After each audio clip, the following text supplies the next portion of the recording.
Boa noite a todos, sejam todos bem-vindos a mais essa live, o Evangelho no Lar, hoje nessa quarta-feira, dia 6 de dezembro de 2023.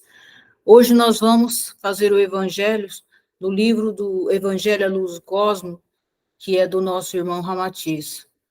Para iniciar, vamos pedir à espiritualidade, nossos amigos do plano espiritual, que possa estar conosco nessa noite, que essas palavras do nosso querido mestre possa tocar profundamente as nossas almas e que nós possamos nos conectar assim a Ele e nos conectar a Jesus. Jesus disse: Vinde, todos vós que buscais, vinde a mim e encontrareis meu caminho. Vinde, todos vós que tendes sede, saciai-vos no meu amor. Estou aqui, onde as grandes águas se agitam e se repartem. Sou eu quem irá ao vosso encontro, quando vos encontrardes na passagem estreita. Ó, filhos meus, com que ardor vos espero. Vinde a mim e encontrareis o meu caminho. Essas são as palavras do mestre. Então, o tema de hoje é: ninguém vai ao Pai a não ser por mim. E essa é uma interpretação de Ramatiz sobre o Evangelho de Jesus. E ele diz: há muito tempo os velhos mestres da Grécia já advertiam de que a lei dura, a lei é dura, mas é lei. Isso demonstra a implacabilidade da justiça, às vezes aparentemente impiedosa, mas cuja aplicação correta não visa qualquer punição deliberada, mas apenas um modo disciplinador e benfeitor para o próprio delinquente, numa ação profilática à sociedade. No início já é tempo da humanidade entender que Jesus de Nazaré não é especificamente o Cristo, ou Deus, mas é o sublime médio, o mais qualificado representante da divindade na face da terra, a fim de transmitir a mensagem libertadora do Evangelho. O Espírito que conhecemos por Jesus de Nazaré, o melhor homem do mundo, viveu 30 anos sob a mais intensa atividade psicofísica, a fim de esmerar-se até alcançar a hipersensibilidade para sentir o espírito planetário em si. Mas por tratar-se de entidade de alto gabarito psíquico, Jesus despendeu mais de 1000 anos do calendário terreno para conseguir reduzir a sua vibração e atingir uma frequência compatível da organização carnal de um homem à superfície da Terra. Então, o nascimento de avatares ou de entidades do alto gabarito espiritual, assim como Jesus, exige mobilização de providências incomuns por parte da técnica transcendental. Medidas essas que ainda são ignoradas e incompreendidas pelos terrícolas. É um acontecimento previsto com muita antecedência pela administração sideral, pois do seu evento resulta uma radical transformação no ser espiritual da humanidade. Até a hora de espírito tão elevado vir à luz do mundo terreno, devem ser-lhe assegurados todos os recursos de defesa e assistência necessários para o êxito da sua descida vibratória. Então, aqui Ramatiz ele explica, né, que Jesus levou milênios, né, para ele poder chegar no patamar de baixar a energia, a vibração dele, para que ele pudesse, né, estar em um corpo físico aqui no nosso planeta, por ser nosso planeta e por nós ainda sermos muito ainda aquém, né, daquilo, né, que Jesus já era. Então, ele teve que, esse trabalho, né, feito pelo comando sideral, onde vai baixando a energia desse ser, até ser possível ele, numa vibração que é possível, né, ele sobreviver no plano físico, nesse planeta, assim como acontece com outros planetas também, né? Mas nesse caso, Ramatiz está falando da vinda de Jesus ao planeta Terra. E que isso demanda muito trabalho, né? Muito trabalho mesmo da administração sideral, que às vezes a gente, no dia a dia, a gente vê, né, a questão da história de Jesus e a gente não tem a noção, a consciência de todo esse trabalho que foi para que Jesus estivesse entre nós, e que nós ainda temos essa dificuldade de entender essa grandiosidade de um ser muito mais evoluído, né, um ser iluminado, poder estar entre nós. E a gente tem essa concepção, a gente vê ainda como um ser humano comum, né? Mas para Jesus isso foi muito trabalhoso, inclusive mesmo ele tendo baixado a sua vibração para poder estar aqui no nosso planeta, mesmo assim o sofrimento dele para estar naquele corpo físico não foi fácil, foi muito difícil. E Ramatiz continua: assim que Jesus completou 30 anos de idade, tendo alcançado a plenitude de sua faculdade mediúnica, então ele ocorreu o tradicional batismo realizado por João Batista, ratificado pela presença na tela astralina da Terra da pomba do Espírito Santo. Símbolo da paz, da comunhão sideral superior, isto é, a manifestação ideoplástica da luz do próprio Cristo planetário, planetário do orbe, né? Então, ele está falando que ali, aquela pomba, quando ela desceu sobre Jesus na hora do batismo, na verdade, aquilo ali era a representação do próprio Cristo, né?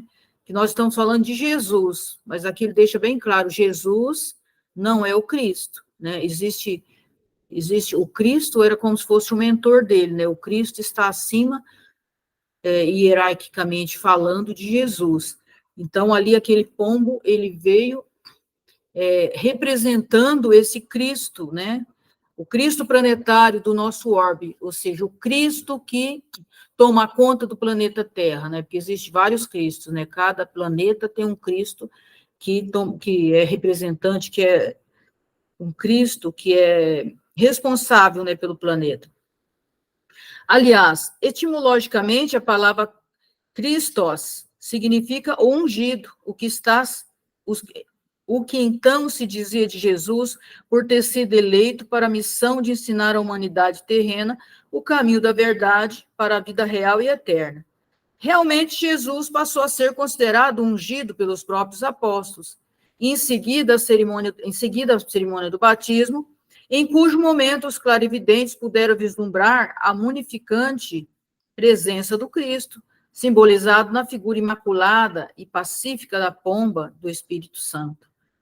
Tratava-se de um símbolo, o mais eletivo, a singela cerimônia do batismo, em que o Cristo do orbe terráqueo, dali por diante, estaria atuando mais intensamente no seio das trevas compactas da vida humana, por intermédio do seu mensageiro Jesus de Nazaré.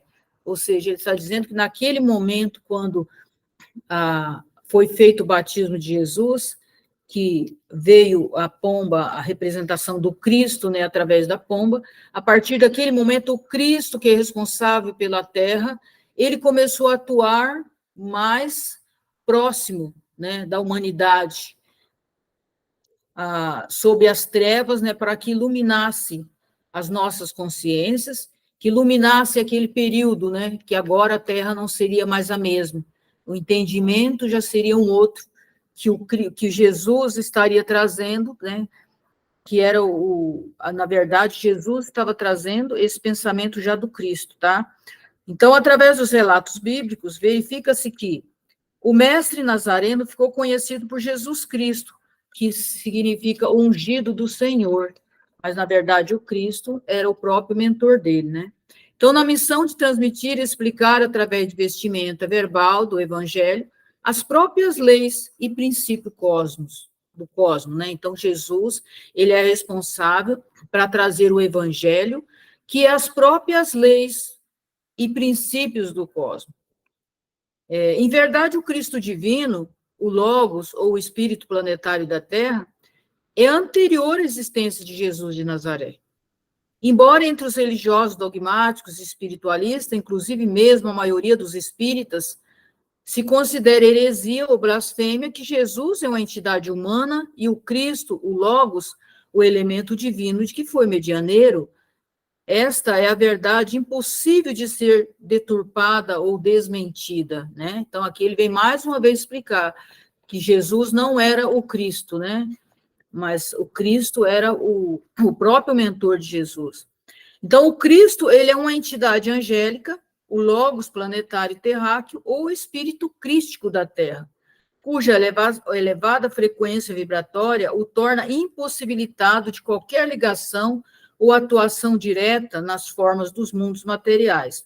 Daí o motivo de a técnica sideral ter escolhido o espírito Jesus de Nazaré, entidade de elevado gabarito espiritual e ainda capaz de atuar na face da Terra e portadora das condições de transmitir o pensamento do espírito planetário neste repositório didático que é o Evangelho. Então, ele vem aqui, né, mais uma vez dizer, né, que o Cristo, na verdade, ele não tem mais condições, né, de habitar um corpo físico, né, do nosso planeta. Então, por isso, foi escolhido Jesus, que era um espírito elevado, para poder ser o representante do Cristo planetário, né, o Cristo do orbe, ou seja, o responsável pelo nosso planeta Terra, porque o Cristo, o verdadeiro Cristo, ele não tem condições mais, ele não consegue mais estar em um corpo físico, né, pela vibração dele ser mais alta. Agora, imagina, se Jesus, né, levou tanto tempo para conseguir baixar a sua vibração para estar em um corpo físico, imagina o Cristo, né, a vibração do Cristo, quão mais elevada é. Se perante nós, né, se comparar com a nossa energia, a nossa vibração, né, de Jesus, já é uma vibração muito elevadíssima para nós, imagine a vibração do próprio Cristo. E aí ele continua. O Cristo vivifica o vosso orbe e ilumina a humanidade terrícola, assim como acontece de modo semelhante com os demais Cristos planetários de Júpiter, de Marte, Saturno e outros orbes. Em linguagem algo rudimentar, diríamos que os Cristos planetários são uma espécie de transformadores angélicos, que baixa a frequência da luz cósmica do Criador, ou seja, a energia cósmica da usina divina, até reduzir a frequência e torná-la compatível com as necessidades de vivência da humanidade dos orbes físicos. Então, ele está explicando que esse Cristo é como se fosse um transformador, né? Ele está comparando com a nossa energia elétrica, né, por exemplo, como se fosse um transformador que vai baixar essa energia para estar, se o transformador ele baixa a energia para estar condizente com a nossa casa, para que não queime os nossos eletrodomésticos, o Cristo ele tem o mesmo papel, né? Ele vem baixar a vibração para que possa, né, para que o representante dele, que era Jesus, que pudesse, né, estar interferindo fisicamente, né, entre a humanidade. Ainda no outro exemplo, rude, verificamos que a energia elétrica, embora seja sempre a mesma usada nas vossas atividades materiais, tanto precisa ser graduada na alta frequência para movimentar uma indústria gigantesca, como na voltagem menor, a fim de mover um singelo barbeador sem danificá-lo. Assim, entre a usina de força e o modesto barbeador, devem interpor-se os mais variados tipos de transformadores apropriados para amenizar e graduar a carga elétrica demasiadamente vigorosa, até ajustar a frequência da capacidade da resistência da instrumentalização mais delicada. Os Cristos ou os Logos planetários são os refulgentes espíritos de arcanjos, sublimes, transformadores, que também ajustam a luz cósmica de Deus conforme as necessidades de cada orbe físico e suas humanidades. Há uma hierarquia divina, lógica e sensata, subordinada aos cristos hemisféricos galaxiais e constelares, eleitos conforme o seu desenvolvimento consciencial. Através desses munificentes e soberanos espíritos, o Criador flui e adapta a sua luz original a cada orbe na voltagem adequada às necessidades e às receptividades de seus filhos, ou seja, dentro daquela capacidade, mas também de acordo com a receptividade das pessoas, né, de acordo com o entendimento também de cada humanidade, né? Se aqui no plano físico, né, a humanidade tinha um patamar de aceitação, então também tem esse ajuste de acordo com a consciência que nós ainda estamos estávamos, né, naquela época no planeta Terra ainda, não pode ser alguma coisa além da nossa capacidade de entendimento e de aceitação também, né? Tem que ser algo compatível com a nossa realidade também, para ver como que é, né? As coisas são muito mais complexas do que nós imaginamos. Jesus não foi nomeado um tarefeiro, desculpa, acho que eu que passei aqui. Em verdade, o Cristo, o divino Logos, ou Espírito planetário da Terra, não, é anterior a Jesus de Nazaré, né, ele diz, né?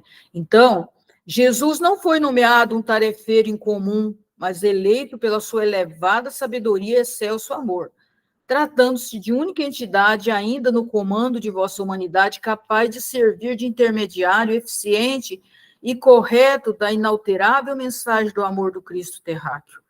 Jesus foi o sublime médium da entidade arcangélica responsável pela consciência espiritual do vosso orbe, espécie de elo vibratório, proporcionando a fluência do amor crístico até a maior capacidade de assimilação da humanidade terrena. No entanto, o próprio Jesus é atualmente o governador de toda a atividade espiritual, social e mesmo científica da Terra, cabendo-lhe a imensa responsabilidade de traçar os rumos e os destinos dos homens sob o incentivo libertador do Evangelho.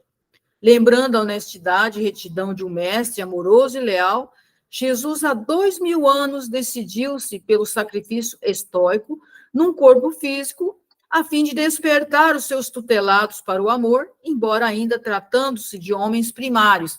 Então, aqui ele está dizendo que Jesus, na verdade, era o único ser naquele momento capaz de interpretar a vontade e a vibração do Cristo para que pudesse passar a nós as mensagens que o Cristo queria transmitir à Terra. Por isso que Jesus, por isso do nosso tema de hoje, né?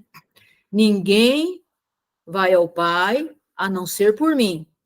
Porque ele, na verdade, ele era o caminho, ele estava fazendo o caminho, né, que o Cristo viu que o Cristo é o transformador que dosa a energia do próprio Criador, né, de Deus, para que ela possa chegar até nós.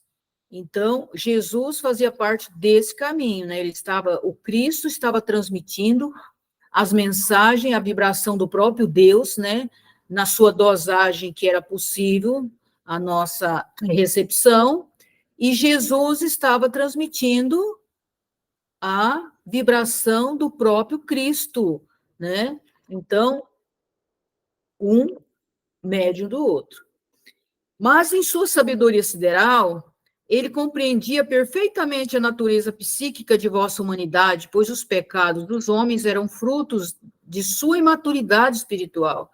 Ele não sofreu pelos insultos, pelas traições, incompreensões e crueldades humanas, porque reconhecia nas criaturas terrenas mais ignorante do que propriamente maldade.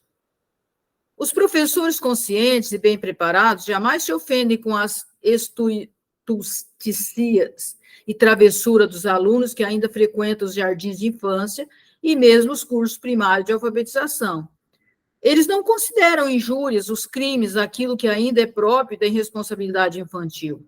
Embora se tratasse de um anjo do Senhor, a lei sideral obrigava-o a dobrar suas asas resplandecentes e perceber solitariamente o longo caminho da via interna, até vibrar na face sombria do orbe terráqueo e entregar pessoalmente a sua mensagem de amor.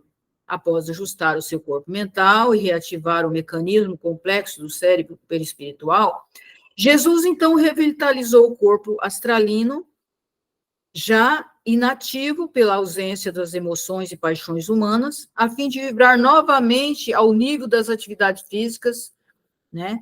Integrou-se definitivamente na atmosfera do mundo físico, nessa descida vibratória, e transcorreu um milênio até corporificar-se mais tarde no mais encantador menino que a Terra já havia conhecido. Então, ele está falando o quê?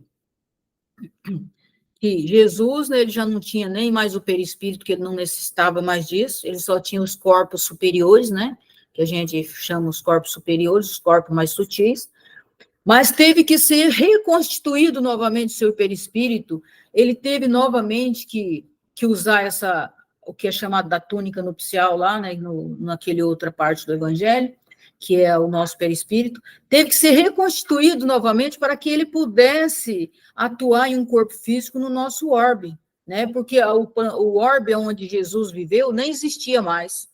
Então, tudo isso foi feito minuciosamente, né, por nós. Aí nós temos a ideia do grande amor imenso que Deus tem por cada um de nós, né? De todo esse trabalho, todo esse projeto, né, que Deus fez para que nós pudéssemos receber a presença dele, né, através do Cristo e depois e também através de Jesus, para que nós fosse implantado no nosso coração, fosse despertado na nossa consciência, no nosso coração, um pouco de amor, né? Para que nós deixasse de lado um pouco da selvageria que nós tínhamos naquela época, que ainda nós temos hoje, infelizmente, mas que naquele momento Deus já permitia que nós já estivéssemos, né, já percebia, né, que nós já estávamos aptos a ouvir essas palavras de amor dele. Então ele através do Cristo através de Jesus nos traz a mensagem amorosa para que nós pudéssemos ter conhecimento da vida como ela realmente existia. Portanto, Jesus não pode ser considerado um homem nomeado para uma tarefa em comum, mas um anjo eleito para transfundir no sacrifício de sua paixão iniciática a luz do Cristo. Coube-lhe iluminar os desvãos sombrios das almas ainda petrificadas pelas crostas residuais das paixões e dos vícios animalescos. Então, né, tudo isso é muito interessante, né, porque nós passamos anos e anos, né, falando que Jesus era o Cristo, e aí Ramatiz vem esclarecer a diferença entre um e outro. E ele diz, na realidade, essa preocupação de se definir o anjo e o arcanjo é mais propriamente humana, através de um tradicionalismo religioso, em que os sacerdotes procuram fixar algo da presumível hierarquia sideral dos prepostos e componentes da corte divina. Assim, os termos avatares, devas, logos e outros títulos, mais ao gosto da filosofia espiritualista do Oriente, também refere-se à idêntica terminologia mais usada no Ocidente. Em consequência, a mais atendendo aos limites da mente humana, buscaremos explicar-vos o tema de vossa pergunta de modo mais objetivo possível. Embora nem sempre a realidade espiritual deva ajustar-se aos nossos termos tradicionais. Um anjo, como é a graduação de Jesus, é uma entidade espiritual que ainda pode recompor a sua matriz perispiritual, de modo a vincular-se a um organismo carnal, através da gestação do ventre materno. Aliás, a própria Bíblia retrata essa possibilidade de os anjos ainda renascerem na matéria, quando a necessidade evolutiva dele ou de uma humanidade, conforme simboliza a parábola dos 7 degraus da escada de Jacó, onde os anjos sobem e descem no simbolismo das reencarnações. Mas o arcanjo não pode mais vestir a roupagem carnal, porque a sua frequência espiritual ultrapassa o campo de qualquer atividade num corpo físico. O Logos, ou Cristo, é o arcanjo que já abandonou, em definitivo, todos os veículos intermediários dos campos vibratórios de menor frequência, que lhes facultaria a ação do mundo material. Seriam precisos alguns milênios do calendário terreno a fim de um arcanjo conseguir modelar novamente o conjunto perispiritual suficiente para vincular a vida física. Sem dúvida, o imenso desgaste que seria despendido para o êxito de tal realização não compensaria a eleição de um arcanjo para cumprir uma tarefa em comum e libertadora dos humanos. Isso representa o próprio princípio de economia cósmica, pois a técnica sideral jamais cria dispêndios e onera o campo energético de modo insensato ou improdutivo. O arcanjo não mobiliza forças cósmicas para realizar um trabalho que outras entidades podem fazer com o mesmo sucesso e menor desgaste, uma vez que se trata de um campo de atividade menos importante. Ou seja, se um arcanjo ia ficar alguns mil anos lá, se Jesus ficou 1000 anos, né, ele ia ficar, vamos supor, 2, 3 mil anos, né, lá ali para baixar a energia dele, esse tempo todo que ele estava fazendo essa baixa da vibração dele, ele poderia estar atuando em outro campo e ajudando, né, de uma outra maneira. Então, seria uma perda, na verdade, sideral, colocar um arcanjo para reconstituir todo o perispírito, para ele poder, né, novamente nascer de um corpo físico. Assim como o anjo, né, leva muito menos tempo. E alguém que ainda está abaixo de um anjo também não teria capacidade de realizar o trabalho, a tarefa que foi dada a Jesus, porque ainda não estaria preparado para receber todos os golpes, né, trevosos, né, que existia na Terra. Então, o anjo seria e foi, né, a pessoa perfeita que Deus, que Cristo, né, através de Deus, enviou para o nosso orbe para trazer a mensagem do nosso Pai. O termo arcanjo define a nomenclatura sideral do espírito completamente liberado das contingências encarnatórias, o qual já esgotou a tradicional onda de vida, tão conhecida dos mestres orientais, e capaz de facultar o ajuste psicofísico do mundo espiritual à matéria. Em sua intimidade sideral, extinguiu-se a convenção das formas limitadas, a ideia de nascer ou morrer fisicamente, pois ele pulsa absolutamente fora do tempo e do espaço. O arcanjo já é realmente um estado de espírito venturoso e duradouro, um realizado em definitivo, que usufruiu de um êxtase, ou samadhi, né, assim como os orientais chamam, eterno e ilimitado. O metabolismo do arcanjo é amor puro, como um sublime condensador do amor de Deus, o qual se renova e se rejubila pela incompreensível e incessante doação de si mesmo a outrem, né? Seria equivalente a existirem dois sistemas diferentes no plano da criação e da manifestação do espírito em peregrinação, para adquirir sua consciência individual. A observação é a lógica, e a lógica demonstra a existência de um único sistema criativo dos espíritos individualizados no seio de Deus. A centelha espiritual surge simples e ignorante em todas as latitudes do cosmos, e lentamente, através de incontáveis passagens e vivências, ela irá evoluindo gradativamente, até onde a nossa mente humana é capaz de vislumbrar. Ainda nos primeiros degraus de sua individualização. O esquema evolutivo determinado por Deus é um só. A sensação do animal, a emoção do homem, a sabedoria e o amor do anjo e a criação plena do arcanjo são condições inerentes a todos os espíritos, porquanto Deus não modifica o processo de sua criação fora do tempo e do espaço. Não existem duas espécies de processos evolutivos, em que uma parte dos espíritos progride exclusivamente no mundo interno e a outra inicia-se pelo mundo externo. A matéria, conforme prova a ciência moderna, é apenas energia condensada. Em consequência, não é mérito para o ser evoluído apenas no seio da energia livre, ou qualquer demérito em submeter seus grilhões à energia condensada.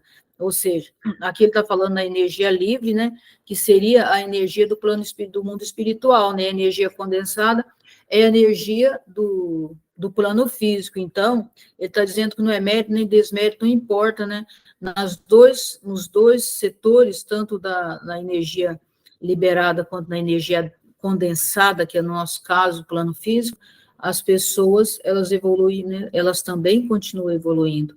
E não existe duas formas de evolução. Deus criou uma única forma de evolução. Se Jesus é um anjo, ele um dia também foi um ser comum, como nós somos. Se o Cristo é um arcanjo, um dia ele também foi um homem, uma pessoa comum, um ser, né, comum. Depois, um dia ele foi um anjo, e hoje ele é um arcanjo.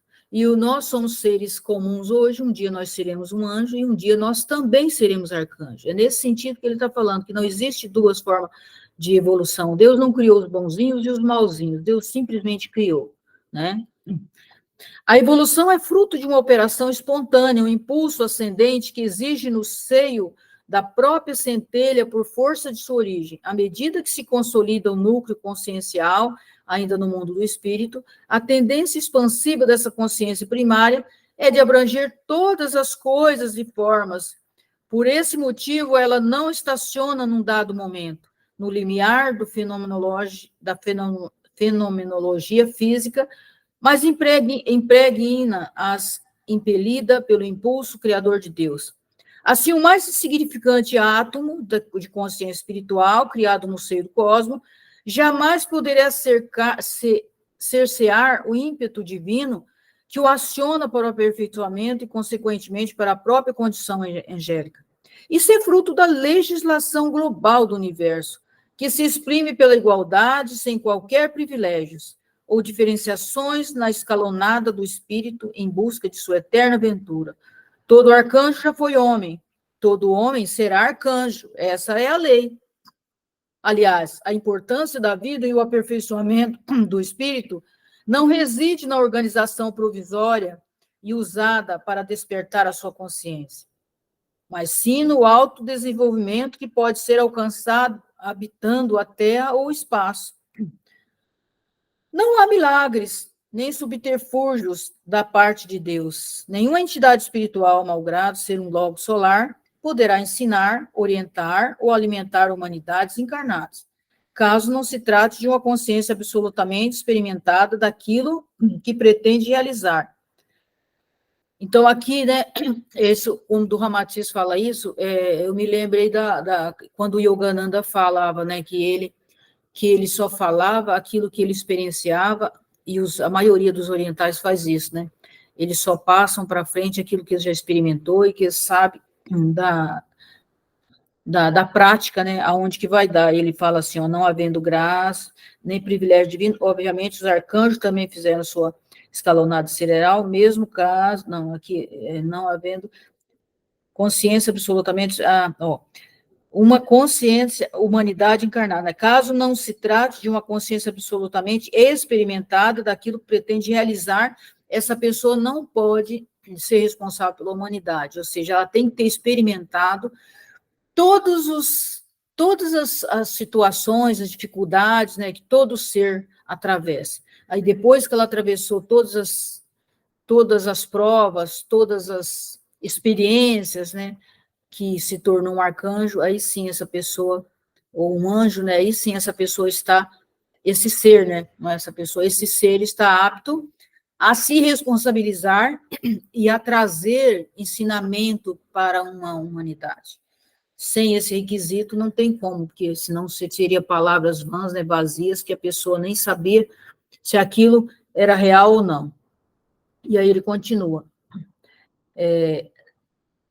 Não havendo graça imerecida, nem privilégio divino, obviamente os arcanjos também fizeram a sua escalonada sideral sobre o mesmo processo extensível a todas as criaturas em seu eterno e infindável aperfeiçoamento.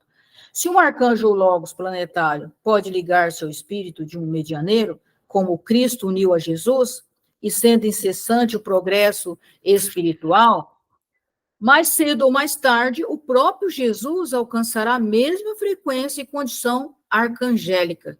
E quando o espírito do homem alcança a condição de arcanjo, ele é então chamado o Filho Sideral. É um Cristo, cujo estado espiritual absoluto é o amor, expressão humana de poder criador com uma essência eterna e ilimitada de Deus. Muito bom, né? Muito maravilhoso o ensinamento de Ramatiz. Eu vou mais uma parte aqui, e quarta-feira que vem, eu vou continuar esse mesmo capítulo, porque os capítulos desse livro eles são bastante longos, mas muito interessante e muito esclarecedor. Então, eu vou mais um pouco aqui.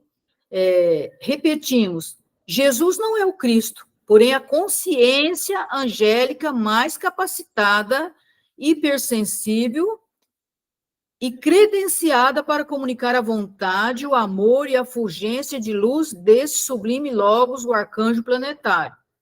O Divino Mestre, em sua missão em comum, foi o porta-voz humano, difundindo até nas sombras da Terra as normas evolutivas do Cristo planetário. Através de sua vida, Jesus deixou esquematizado no cenário do mundo terreno como intermediário da entidade arcangélica do vosso orbe, o programa de libertação dos terrícolas. Os homens que vivem em si mesmos, todo o roteiro exemplificado por Jesus, ajusta-se perfeitamente à frequência sideral do seu Cristo, pois adquirem a sua carta de alforria espiritual dos ciclos tristes e mortificantes das encarnações dos mundos transitórios. O arcanjo Logos, ou Cristo planetário da Terra, cuja luz e essência vital manifesta-se em perfeita sincronia e sintonia com a vontade e o plano criador de Deus, na construção do universo, é o alimentador da humanidade terrestre. Na sua característica sideral de transformador ou intermediário entre o humano e o divino, o arcanjo, então, é o caminho, está vendo? O caminho, a verdade e a vida. Porque o espírito do homem só alcança a sua libertação da matéria depois que atinge uma frequência espiritual elevada. E quando Jesus advertiu que ninguém irá ao Pai senão por mim, esotericamente explica que enquanto o homem não viver e não fizer o que ele fez, também não poderá vibrar com o Cristo do orbe, pois ainda não encontrou o caminho, a verdade e a vida. Então, aqui ele está falando aí que o caminho, a verdade e a vida é o Cristo, mas como ele já está sintonizado com o Cristo, né? Por isso que ele disse, né?